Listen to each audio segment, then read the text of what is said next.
David Guillermo Ojeda Parra, jefe del Comando Conjunto de las Fuerzas Armadas.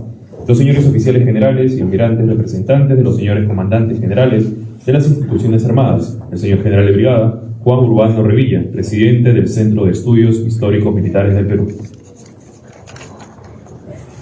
Damas y caballeros, muy buenas tardes. Por favor, tomar asiento.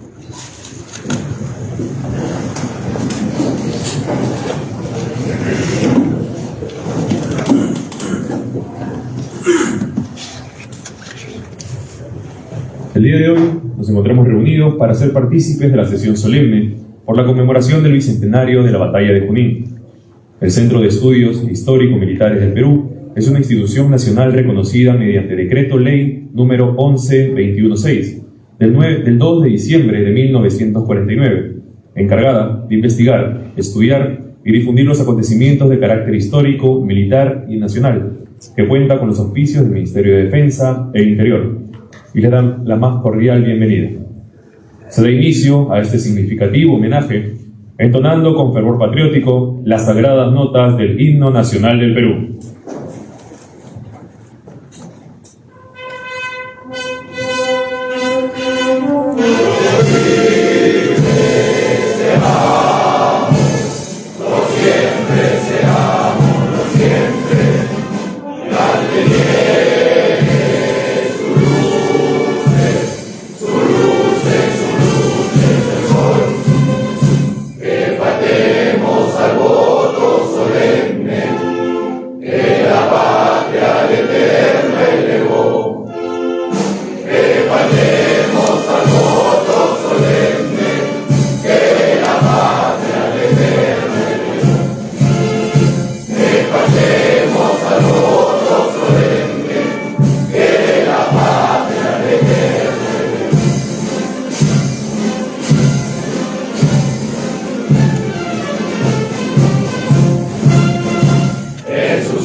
Los Andes sostenga la bandera o pendón bicolor, que a los siglos anuncie el esfuerzo de ser libres, de ser libres, de ser libres por siempre nos dio. A su sombra vivamos tranquilos, y al nacer por sus cumbres el sol, renovemos el gran juramento que rendimos,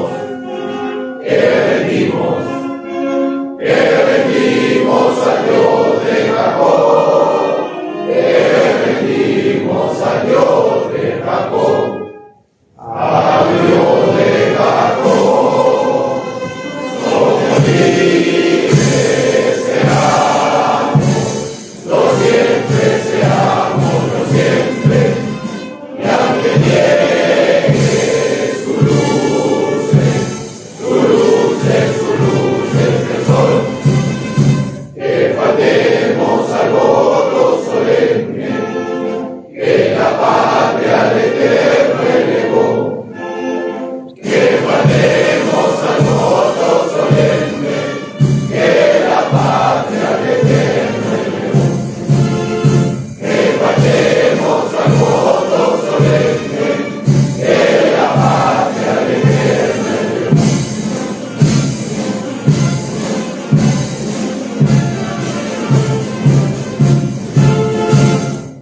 ¡Viva el Perú! ¡Viva!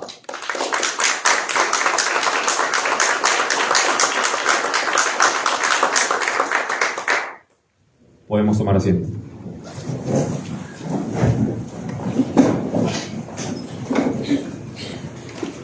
Acto seguido, se procederá a la lectura de la resolución mediante las cuales se incorporan a la institución nuevos miembros correspondientes a cargo del secretario general del Centro de Estudios Histórico-Militares, el doctor Arturo Seminario Ojeda.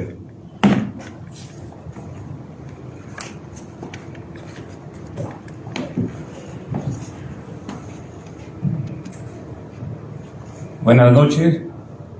Lectura de la resolución número 278. Lima, 1 de agosto de 2024. Visto lo estipulado en el título segundo, capítulo segundo, artículo 19 del Estatuto General del Centro de Estudios Históricos Militares del Perú, que a la letra dice: son asociados correspondientes aquellas personas de nacionalidad peruana y extranjera interesadas en el conocimiento y divulgación de la historia y que hayan sido admitidas por el Consejo Directivo a propuesta de 2 asociados de número o correspondientes que tengan 3 años de antigüedad y se encuentren habilitados en sus derechos. Considerando que la propuesta presentada cumple con lo establecido en el Estatuto del Centro de Estudios Históricos Militares del Perú y conforme a lo acordado por el Consejo Directivo del 24 de julio del presente año, en el cual se aprobó por unanimidad la incorporación como miembros correspondientes a los señores embajador José Jesús Guillermo Betancur Rivera, abogado Sandro Raúl Mas Cárdenas, arqueóloga Patricia Milena Vega Centeno, mayor FAP Roger Alexis Ramírez Jáuregui. Se resuelve reconocer oficialmente como miembros correspondientes del Centro de Estudios Históricos Militares del Perú a los señores embajador José Jesús Betancur Rivera, abogado Sandro Raúl Mas Cárdenas, arqueóloga Patricia Milena Vega Centeno, mayor FAP Roger Alexis Ramírez Jáuregui, haciéndole entrega de las insignias que los acreditan como tales, de conformidad con el capítulo segundo de los miembros, artículo 19 del Estatuto General del Centro de Estudios Históricos Militares del Perú, aprobado con Decreto Supremo 004 del 4 de febrero del 2004. Regístrese, comuníquese y archívese. Juan Urbano Revilla, General de Brigada, Presidente del Centro de Estudios Históricos Militares del Perú.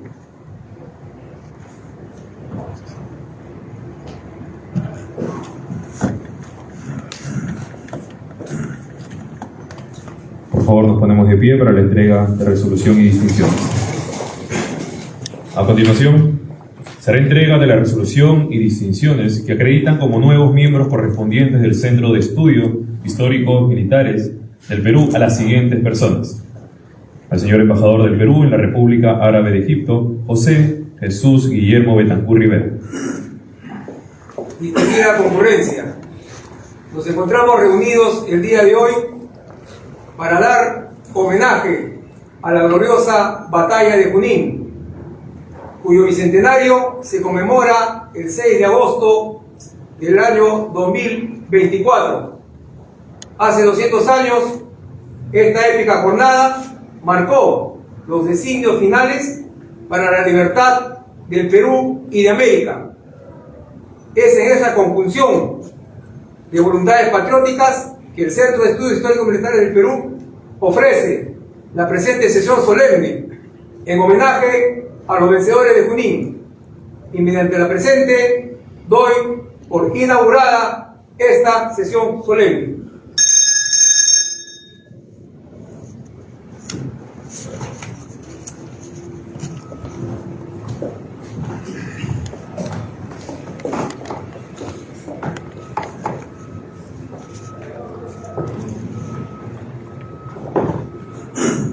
Señor embajador de la República del Perú en Egipto, don José Jesús Guillermo Betancur Rivera, para el Centro de Estudios Históricos Militares del Perú, constituye un honor incorporar a usted como miembro correspondiente de nuestra institución, con la certeza que defenderá los intereses de nuestro Perú y de igual manera los intereses de nuestra institución por nuestra patria y por nuestra historia.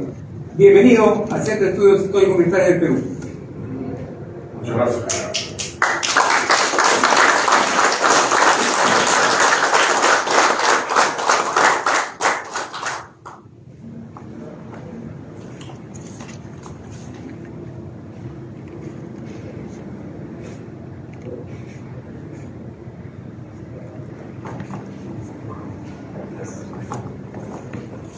De igual manera, invitamos a la arqueóloga Patricia Milena Vega Centeno.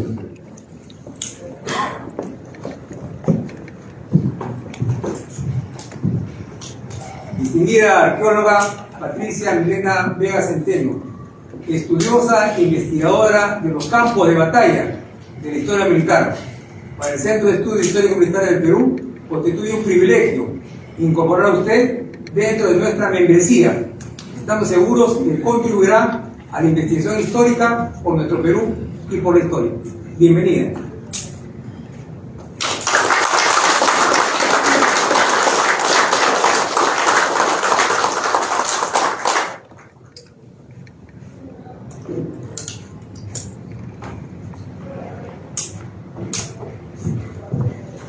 El señor Mayor, Fuerza Aérea del Perú, Roger Alexis Ramírez Jauregui.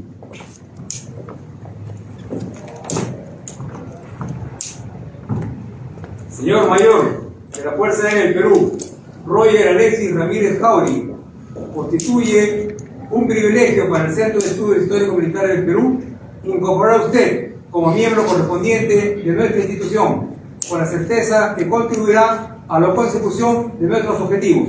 Bienvenido al Centro de Estudios Históricos Militares del Perú.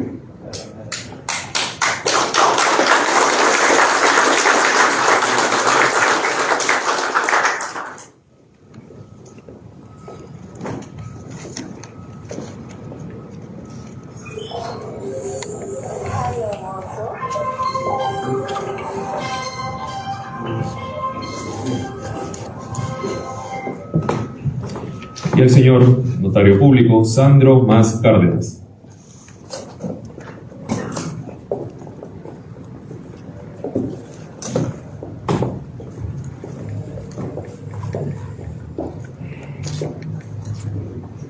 Señor Notario Público, doctor Sandro Raúl Mas Cárdenas, constituye un honor para el Centro de Estudios Históricos Militares del Perú incorporarlo a nuestra membresía, con la certeza que contribuirá a la consecución de nuestros objetivos institucionales por el Perú y por nuestra historia.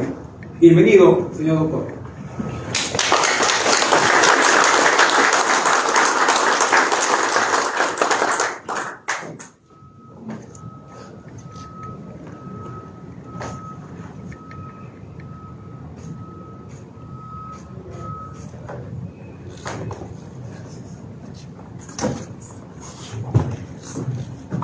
Podemos tomar asiento, general.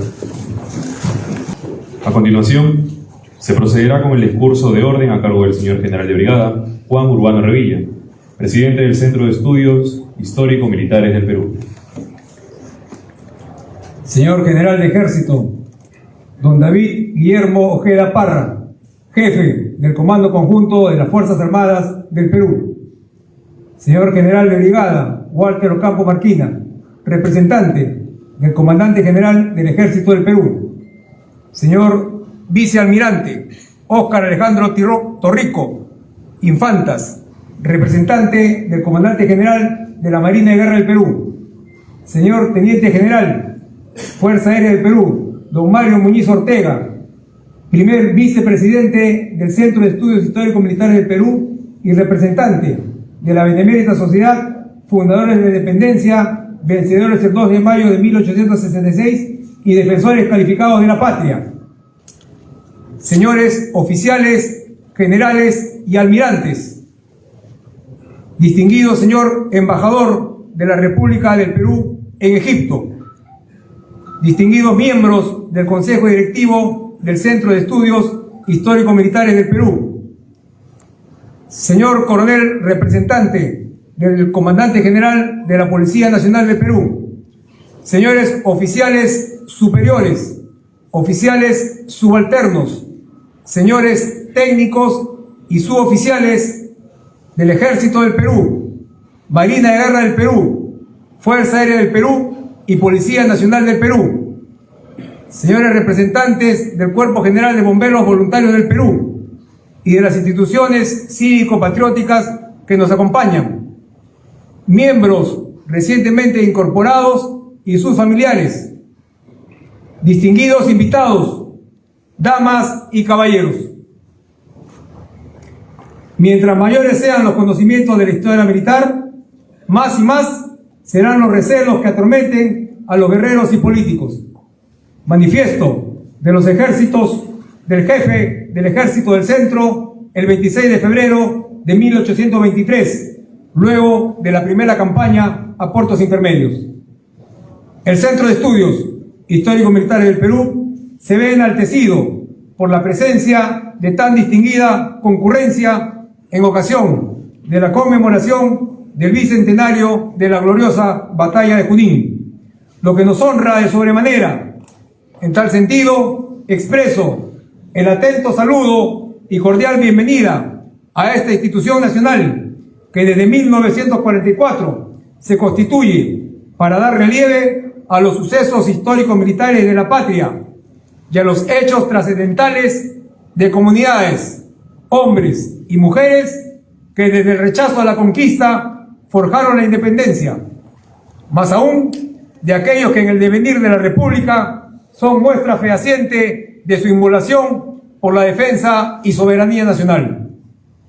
Así, este magno auditorio se adorna con las figuras de libertadores, próceres, patricias, precursores, mártires y héroes nacionales que a lo largo del tiempo dieron cuotas de honor y sacrificio por la patria. Su espíritu nos anima en la inagotable tarea de investigar, escribir y divulgar los hechos de la historia militar y nacional. Más aún, llevamos el sacro deber de ser firme custodio de los mayores santuarios patrióticos de la nación, referidos al Panteón de los Próceres y la Cripta de los Héroes de la Guerra de 1879. En este año, de las mayores gestas de la independencia del Perú y América, es menester histórico presentar una memoria selecta del trascendental período de libertad continental que alcanzó una gloriosa corona de laureles con la victoria de Junín. Así, la independencia del Perú tiene un camino particular en el contexto americano, al haber estado asentado en su seno el mayor núcleo del poder hispano en el continente, desde donde se lanzaron las más pujantes campañas de contraindependencia hacia el corredor del Alto Perú, Quito, Chile y las rebeliones y levantamientos en suelo peruano, en Tacna, Huánuco y las que partieron desde el Cusco en el siglo XIX.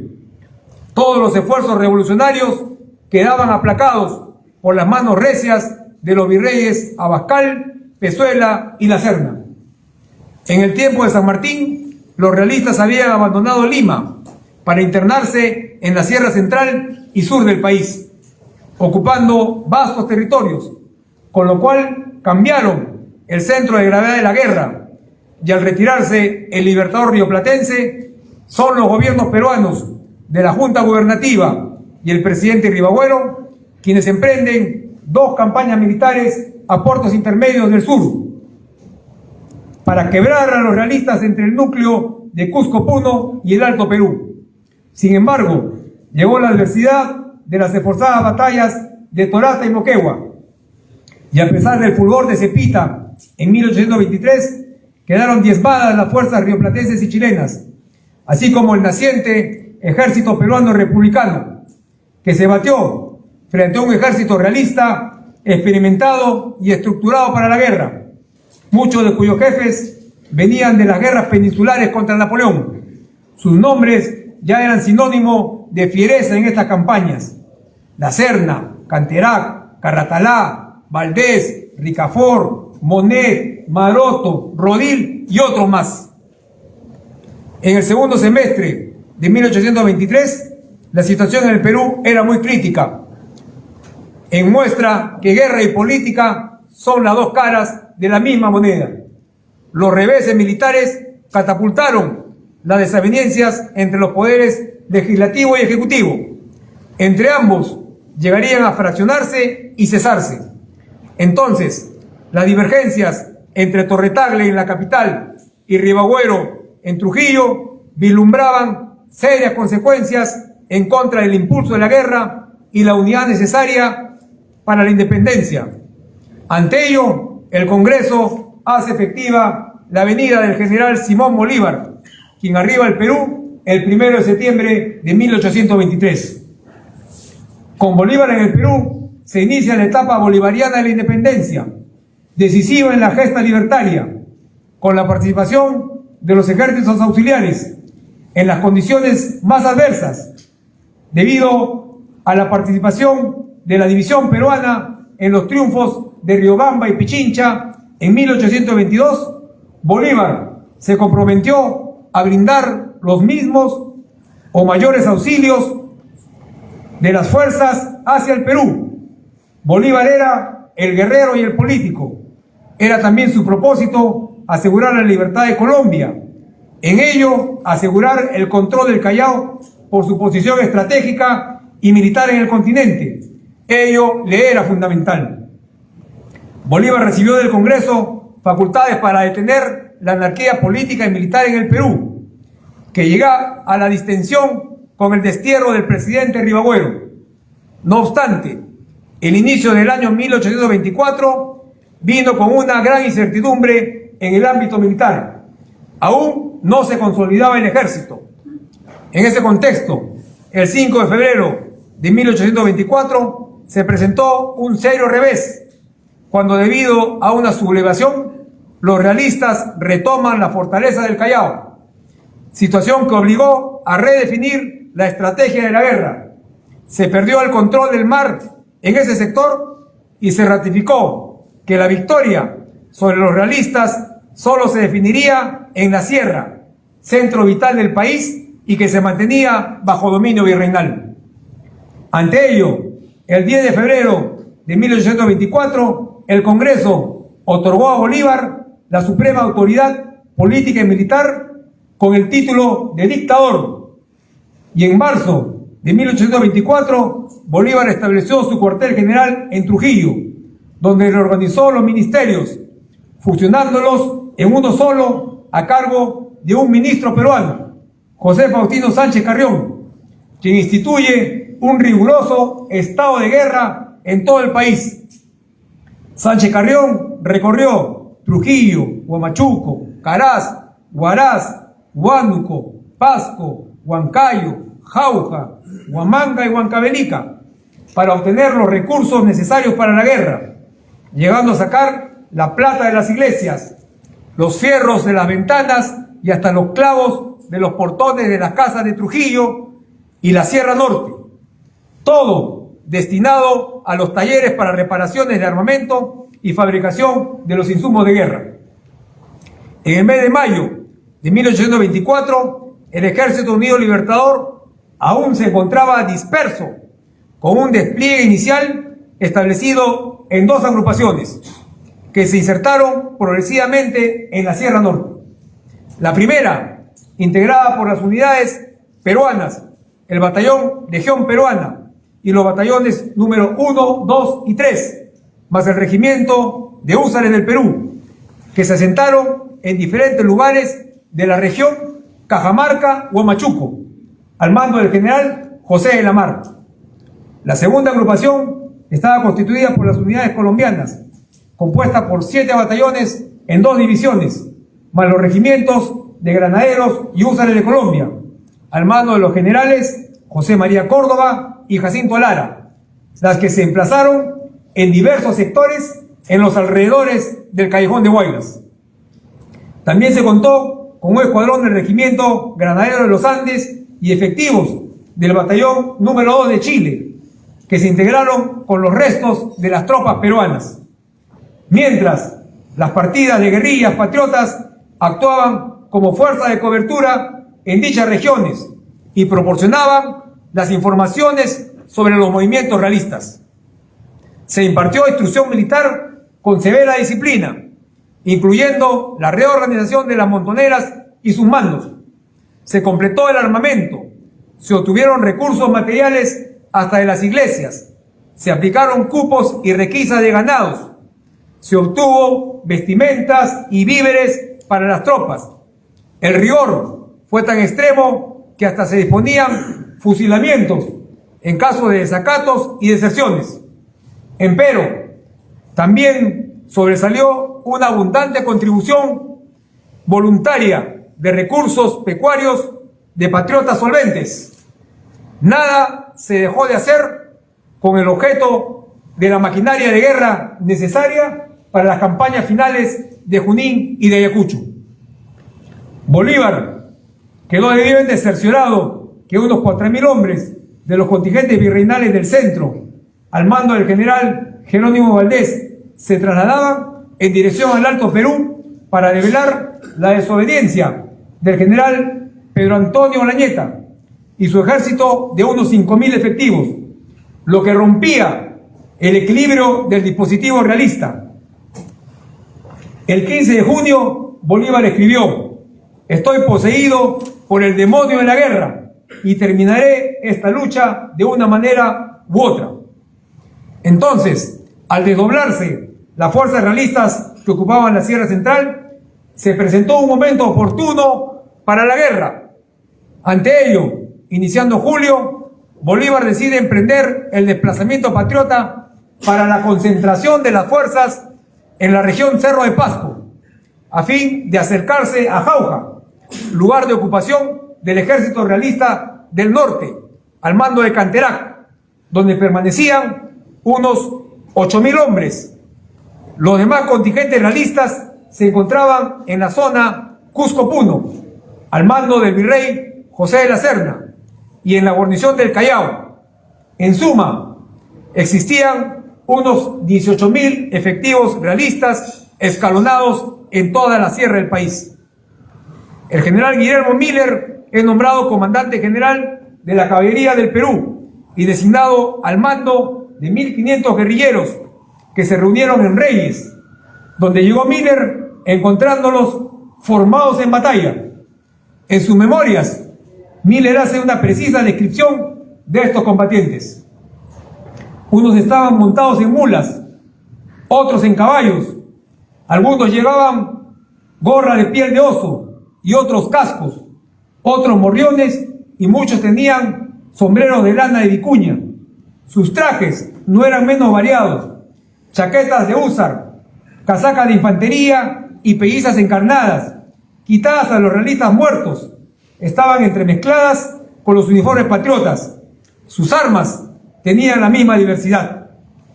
Estas guerrillas resultaron imprescindibles en la campaña final por la independencia. Estuvieron con San Martín, fueron empleados por los gobiernos peruanos de la Junta Gubernativa y el presidente Ribagüero, manteniéndose leales a este último para luego sumarse a las operaciones de Bolívar. Estas fueron de vital importancia y constituyeron la representación natural de los pueblos en su lucha por la libertad.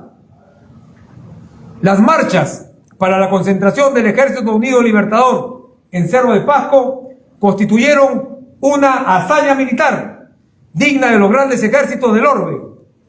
Estas consistieron en desplazamientos a través de las zonas más rigurosas de la Sierra Norte, atravesando las cordilleras Blanca y Negra, con alturas promedio de 4.000 metros sobre el nivel del mar. Tropas de infantería y caballería transitaron desde diversas direcciones, recorriendo más de 300 kilómetros por una sierra abrupta, con clima adverso, de calor en las mañanas y frío intenso en las noches a grados bajo cero, por senderos al borde del abismo, con escasez de recursos en la ruta. Esto solo pudo ser superado por la entereza de las tropas y las grandes previsiones de los jefes militares. Se planificó los recorridos, se adelantaron los abastecimientos a los lugares previstos de llegada parcial y final. Todo ello permitió al ejército superar las grandes penurias y dificultades de estas fuerzas. Manifestó el general de Lepiani que esta fue la masa más grande de tropas que ha cruzado los Andes del Perú. En este tiempo, los realistas permanecieron inactivos, lo que se debería a la apropiada cobertura de las fuerzas guerrilleras que se mantenían en toda la región, proporcionando informaciones oportunas, a la vez que distrayendo al enemigo y haciéndolos vacilar de las intenciones patriotas. Esta pasividad de Canterac fue criticada por varios de sus jefes, como García Camba detalla en sus memorias, mencionando que se llegó a dejar de acatar la orden del virrey La Serna que instruía iniciar operaciones, pero Canterac esperaba más refuerzos, lo que lo hizo demorar, y cuando se movilizó ya era tarde, pues el Ejército Unido Libertador alcanzaba su posición final de reunión en Cerro de Pasco, con la integridad de sus tropas. Esta inamovilidad realista le costaría muy caro en adelante. Entonces, el 1 de agosto de 1824, las fuerzas del Ejército Unido Libertador se reunieron en la localidad de Rancas, en Cerro de Pasco. Allí pasaron una memorable revista general, donde se constató el estado de la infantería, caballería y artillería, organizados en la División Colombiana de Vanguardia, al mando del general José María Córdoba, la División Peruana del Centro, al mando del mariscal José de la Mar, y la División Colombiana de Retaguardia, al mando del general Jacinto Lara.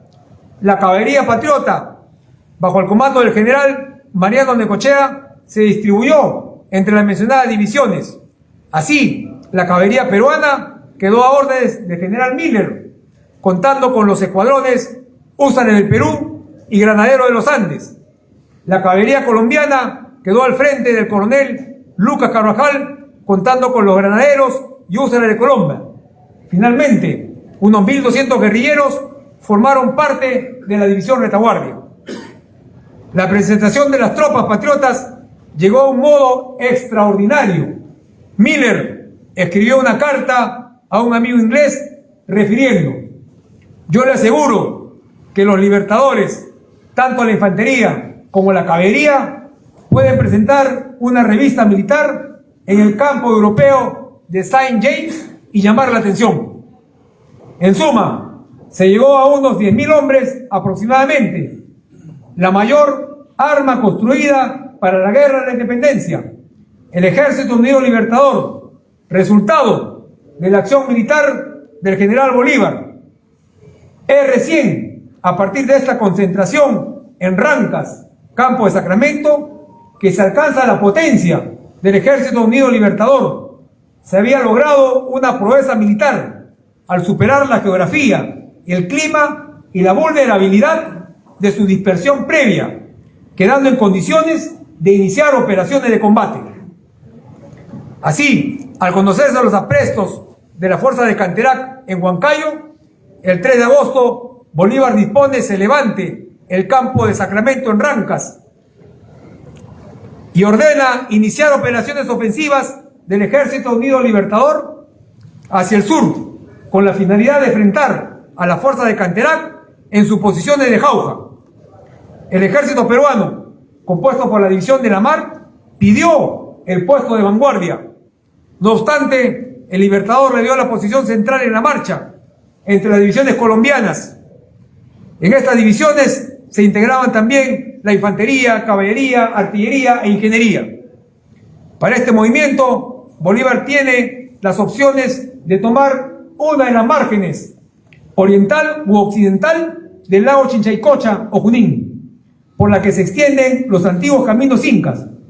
Entonces decide avanzar por la margen occidental, considerando que el terreno le ofrecía mayores ventajas para las operaciones, al mantener sus fuerzas en el sector oeste del río Mantaro, que nace del Gran Lago, y sus aguas discurren al sur, brindándole una cobertura natural ante cualquier sorpresa del enemigo.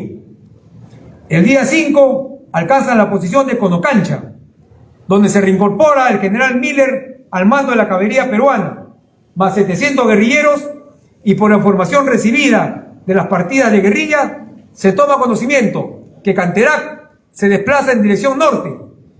Entonces Bolívar decide cambiar la dirección de su marcha hacia el este, en dirección a la localidad de Reyes, a fin de aislar a los realistas de su base de Huancayo.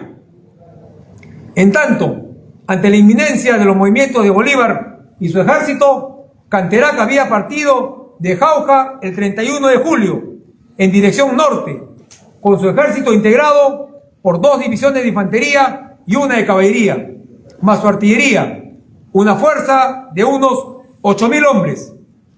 El 2 de agosto llegaron a los pueblos de Cajas y Reyes.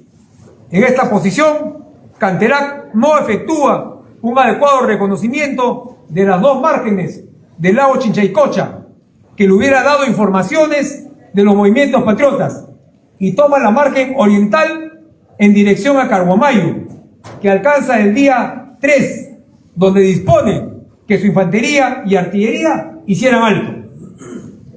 Allí recién decide Canterac efectuar un reconocimiento continuando al norte, hacia Pasco, solo con su caballería, llegando el día 5, donde toma conocimiento que todo el ejército patriota al mando de Bolívar ya había partido días antes en dirección sur, en sentido opuesto, con lo cual Canterac retorna rápidamente para reunirse con sus tropas de infantería dejadas en Carguamayo, y el día 6 emprende una apresurada retirada en dirección a Reyes, con la finalidad de proseguir a Jauja para evitar ser cortado por Bolívar.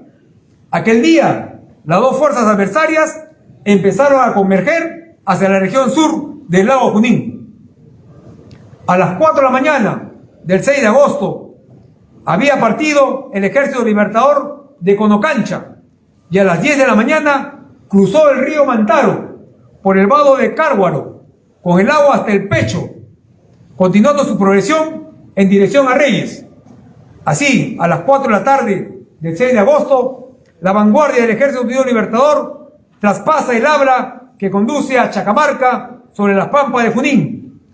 Bolívar decidió emplear a la caballería patriota para atraer a Canterac hacia un combate parcial que le permita dar tiempo a la llegada del grueso de la infantería que marchaba 10 kilómetros atrás.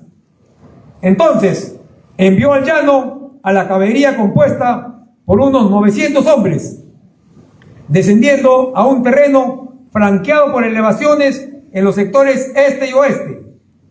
Canterac, al ver este osado movimiento que encasilla a los patriotas, decide entrar en acción y, convencido de su superioridad, dispone que su infantería y artillería continúen al sur, hacia Jauja, para mayor resguardo, mientras éste enfrentaba a la caballería independentista con una reputada fuerza de 1.300 jinetes.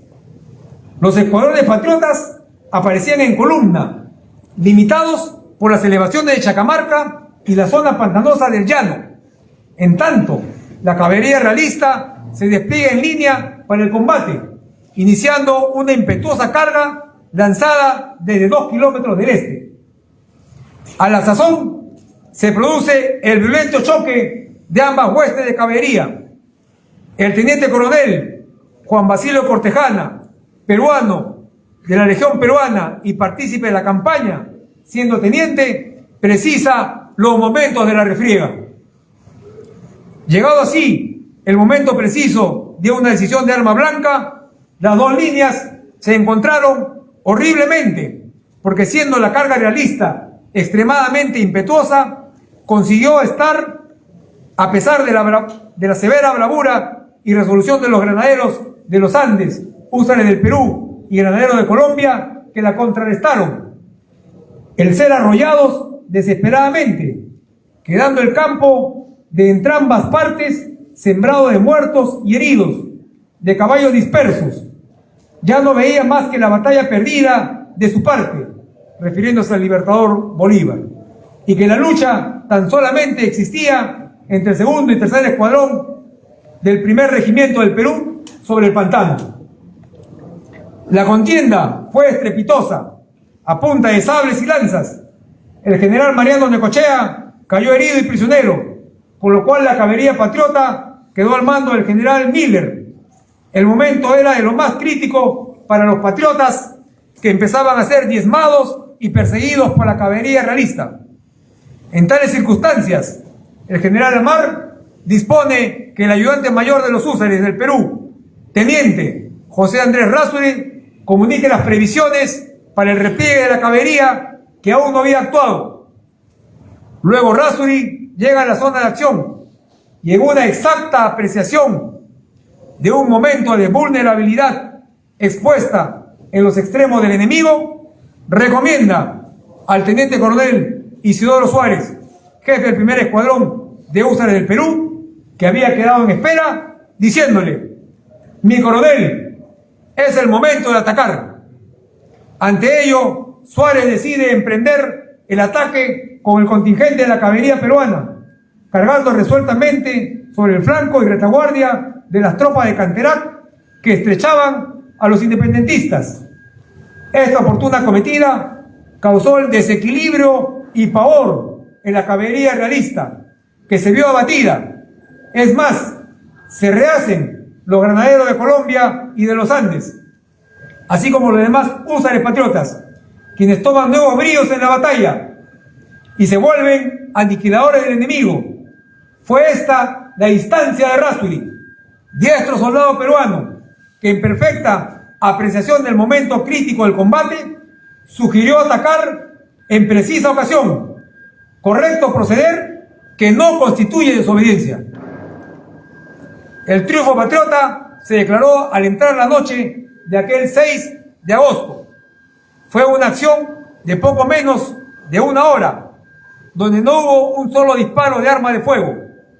En esos momentos, Bolívar se encontraba reunido con su infantería en la retaguardia, a unos 5 kilómetros del campo de batalla, donde recibió la noticia de la victoria que le hiciera llegar Miller en un informe escrito a lápiz. Al día siguiente, Bolívar, en reconocimiento a la meritoria acción del Regimiento de Húsares del Perú, mediante orden general, dispone se le otorgue el nombre del campo de batalla, perennizándolos en adelante como Regimiento Húsares de Junín. En el campo de batalla, los realistas tuvieron 248 bajas, entre muertos y heridos, más 30 prisioneros. Por su parte, los patriotas sumaron 144 bajas, contando muertos y heridos.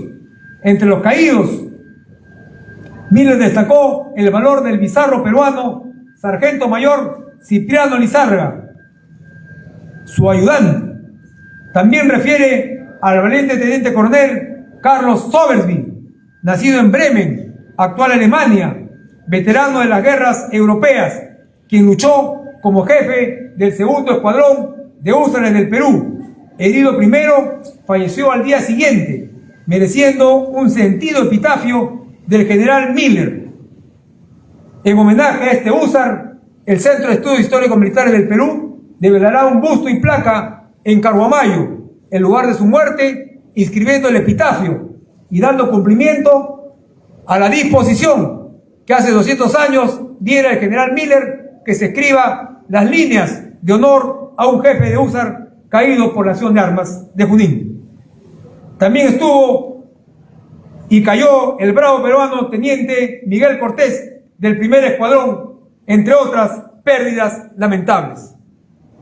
En epílogo del combate, al caer la noche, partida de guerrilleros al mando de sus bravos jefes, entre ellos los coroneles Carreño, Otero, Terreros, Estomba, el comandante Peñalosa, el mayor Astete y otros más, con agudos piquetes de caballería, hostigaban la retaguardia realista en su apresurada huida y daban cuenta a Bolívar de los movimientos finales de los vencidos.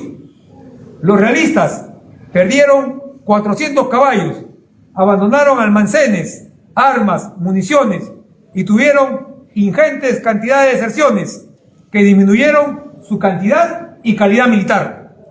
Es más, al dejar el campo de batalla, Canterac continuó con una desesperada huida con la intención de replegarse hasta el Cusco. Ello motivó desavenencias en el alto mando realista, llevando a la dimisión del jefe de su infantería, el general Rafael Maroto. Por su parte, Canterac solo se detuvo al pasar el río Purímac y cortar los puentes incaicos de Mimbre y destruir el puente Iscuchaca de Calicanto. El coronel español Andrés García Camba, partícipe de la campaña, escribió: un sueño parecía la derrota de la brillante y engreída caballería del Ejército Real del norte del Perú, que acababa de sufrir en Junín, perdiendo en ella más de 300 caballos y todo el favorable prestigio y la ventajosa reputación que había sabido adquirirse en las gloriosas campañas anteriores. Las noticias que diariamente llegaban al interior, en el cuartel general del Virrey La Serna, eran tristísimas. Aquel fue el mayor impacto de la batalla en la tienda del bando monárquico: abatir gravemente la moral de sus fuerzas, mermar su arrogancia y el físico de los que lo habían acompañado por muchos años. Entonces, si en el lado de los independentistas este fue un triunfo vital, su gloria crece al constatar los graves estragos causados en el lado realista. Canterac no solo perdió en el choque de su caballería, sino que al separarse de su infantería y su artillería, dislocó el ejército real del norte bajo su mando. No supo aprovechar las ventajas iniciales de su fuerza y el terreno. Más aún, los realistas perdieron el dominio de las provincias de Tarma y Lima, Huancavelica, Huamanga y parte de la del Cusco. En Junín se marcó el preludio del fin del poder realista, y en ambas tiendas en campaña se apreciaba que se acercaba la batalla final que decidiría el destino del Perú y la consolidación de la libertad americana. Distinguida concurrencia, en los campos de Junín quedó sellada con sangre el hito libertario decisivo del Perú y América, y es allí donde confluyó la mayor arquitectura militar forjada desde el abismo de la incertidumbre en 1823 hasta levantar un ejército patriota compuesto de soldados peruanos y colombianos en mayoría, así como efectivos rioplatenses y chilenos que habían llegado con el ejército de San Martín, más las valiosas partidas de guerrillas que se cubrieron de gloria en las batallas de 1824 ante el enemigo realista que llevaba 14 años de lucha contrarrevolucionaria en el continente. Que las gestas de los libertadores en el trasponer de cumbre y abismos, de interés ante la adversidad, de oportunidad en el instante, en la memoria de los bravos húsares del Perú que nos llevaron al fulgor de Junín, en el cenit de este bicentenario de gloria, continúen guiando los pasos de todos los peruanos, hombres y mujeres, de uniforme y de civil, para seguir dando los mejores esfuerzos por el progreso y destino de grandeza de nuestra amada nación.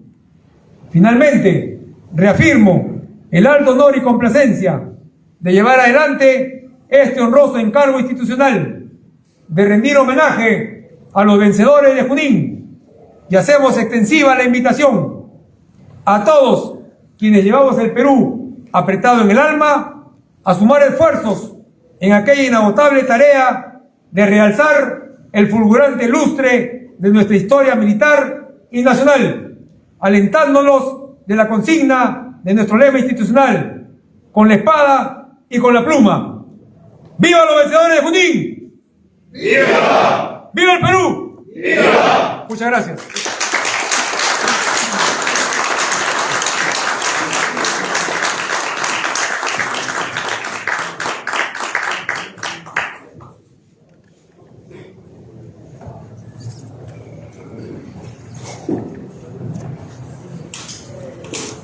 Acto seguido, en homenaje a los gloriosos vencedores de Junín, presentes desde el principio hasta el fin de la guerra, por la independencia, entonaremos las vibrantes notas del himno del ejército.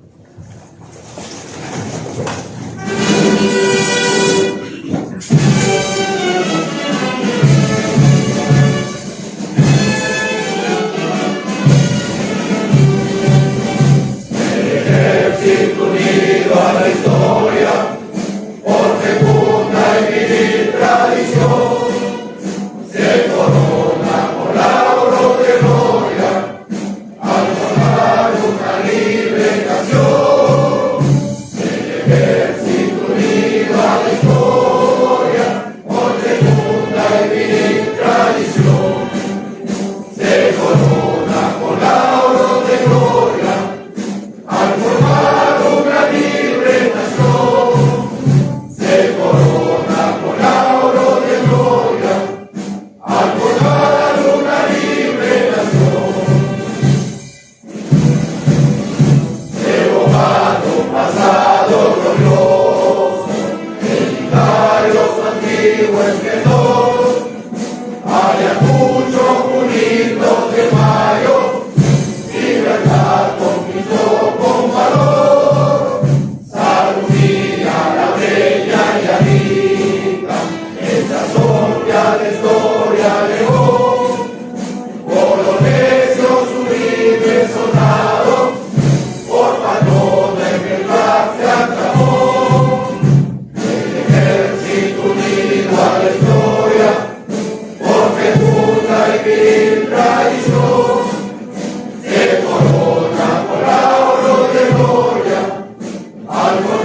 ¡Viva el ejército! ¡Viva!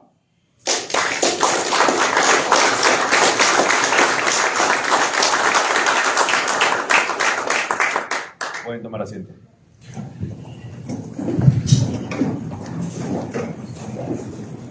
A continuación, se procederá con la clausura de la sesión solemne.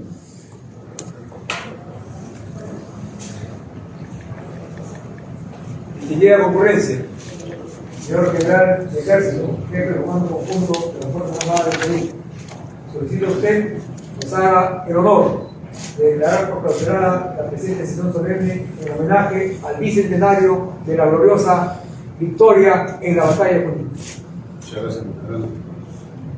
Muchísima concurrencia, con el honor que me confiere el señor general de brigada Juan Urbano Revilla, presidente del Centro de Estudios Históricos Militares.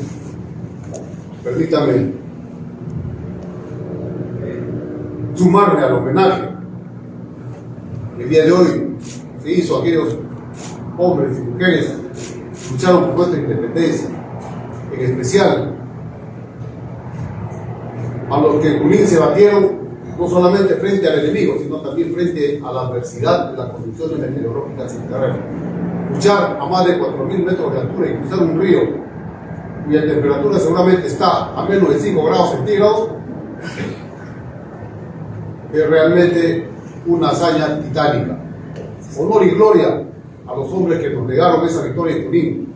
Los nombres de Suárez, de Cochera, Razu, Towerfield, Cortés, Miller, quedarán imborrables en nuestra mente y en nuestros corazones para todos nosotros, soldados con uniformes o sin él,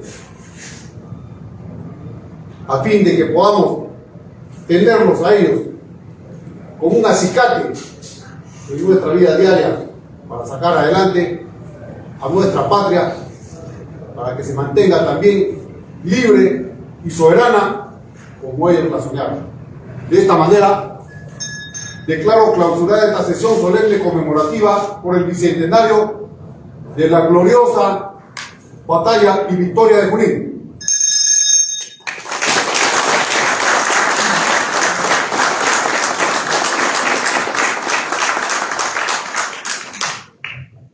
Invitamos a las dignas autoridades a la toma fotográfica y luego a pasar al segundo nivel, donde se efectuará la develación del óleo Victoria de la Batalla de Junín, en reconocimiento a quienes lucharon con honor en las gestas libertarias.